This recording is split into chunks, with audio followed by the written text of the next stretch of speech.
While Spider-Man prices, spoiler news, and hype is going insane, fans are going through the roof for all of the latest reveals. Yes, we're going to talk about the Soul Stone today. I want to put in place a word of caution.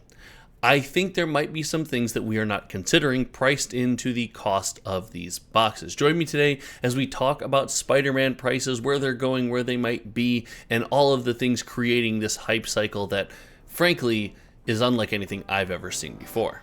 All right, let's get into it.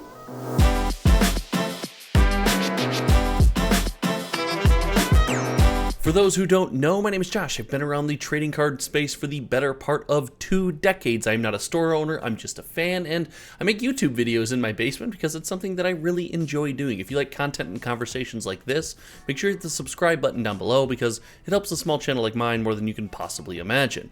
And one thing we like to do here is really focus on how to get more bang for our buck. These products and releases that are coming out fast and furiously, and yeah, that might be a spoiler for the Fast and Furious collab. Wizards, get at me if you need some information. I digress. I really think that there is some hype built in and some hype cycles that we are not considering, especially when it comes to Spider-Man. Now, Spider-Man dropping was always going to be a massive deal. I've been told time and time again, and it remains true, that Spider-Man is an even bigger IP than Final Fantasy, and Marvel as a whole was always going to be massive for Magic the Gathering. But with Final Fantasy taking up the tentpole slot of the year, having all the slew of products that it had, including but not limited to Play Boosters, Collectors, and Commander decks, and Spider-Man seeming like almost an afterthought and sub-theme breakdown of Marvel and the Marvel Magic the Gathering collab, it left us wondering, what is this set going to have in store? Well, as we get more and more information, it seems like the set is going to be an absolute banger. Now, here in before the comments saying, Universes Beyond is terrible and it's killing Magic the Gathering, listen, if I had it my way, I wouldn't want to do Universes Beyond either. I'm an old school Magic fan, I just like Magic as it was. But there is no denying, Universes Beyond is doing what it does. It's bringing people into the game, and thus we are going to talk about Universes Beyond sets and their success. If you really have a problem with that, you can feel free to let me know in the comments section below.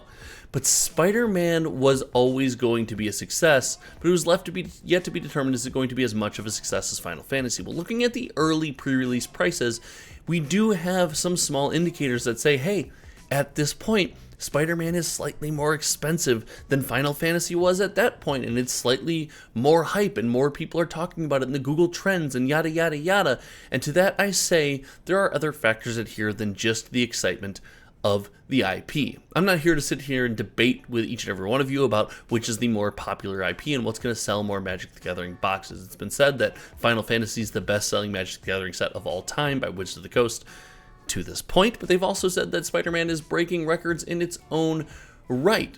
But I believe that some of that hype, the fact that Magic the Gathering is in a wonderful space, and the fact that Final Fantasy did what it did as far as the price of the boxes, is helping carry the early Spider-Man secondary market. We saw a ton of excitement get pumped into our community when the Soul Stone was revealed. This card is unlike most of the things we have seen before in Magic the Gathering, and following the collectibility trend from Edge of Eternities, it is a wildly special variant, a crazy chase card that is not serialized. And historically, since the introduction of serialized cards, this did not do what Wizards of the Coast wanted it to do.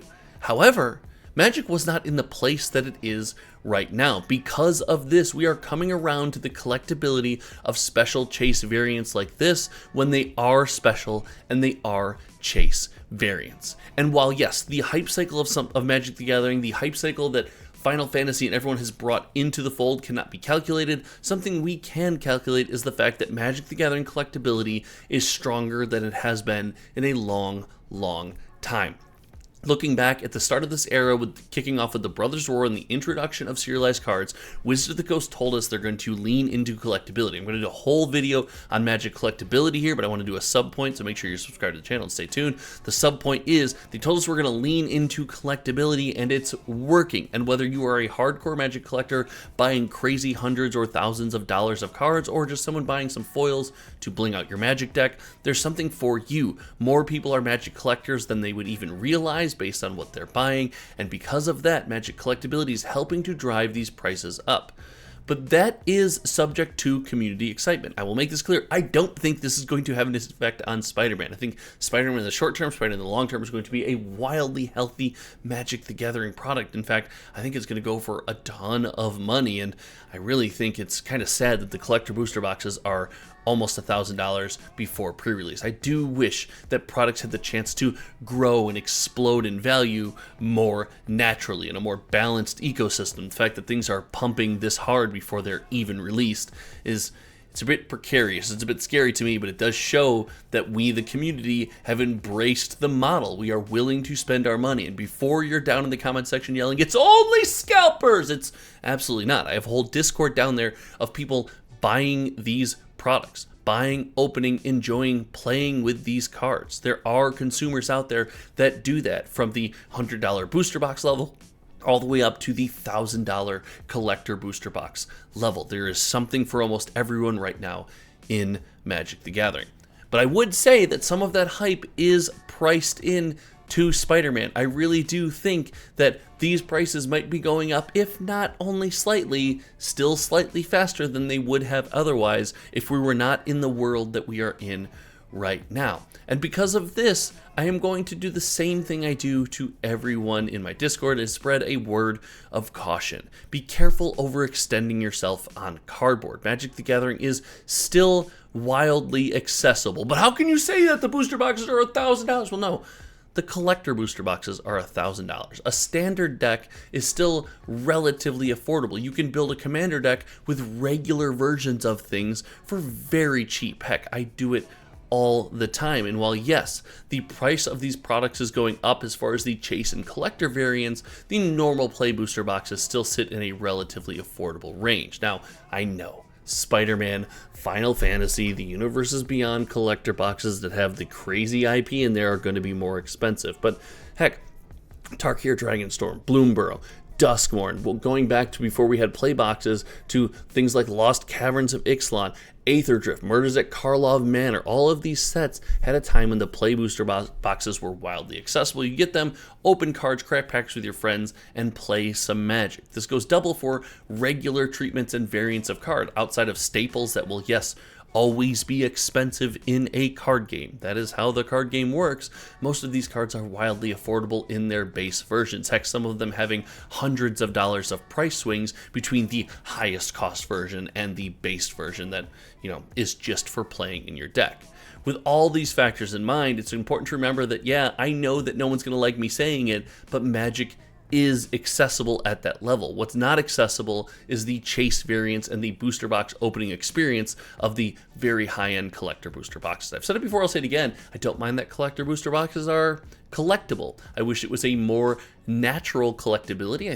I wish it flowed through the ecosystem and became more and more collectible as we attach to it over time, but this is the way we're doing it, and it's not going wrong. All in all, Spider-Man is set up to explode. We're going to have some more Spider-Man videos coming up. I have a video all about the health of collecting Magic the Gathering, how I'm engaging with Magic the Gathering collecting, and something for everyone in that video, because if you've been around the channel for a long time, you know I don't just collect high-end cards. I have a ton of collections where all of the cards are almost under $1. It gets pretty insane. I think there's a lot to chew on, a lot you can do here with a lot of these sets, and I'm excited to talk about it. Thank you so much for hanging out. If you want to support further, visit the channel membership button down below. It's $5 a month to support everything I do here. Thank you so much for hanging out. Until next time, you all know me. My name is Josh, and, well, we'll see you around. All right, goodbye.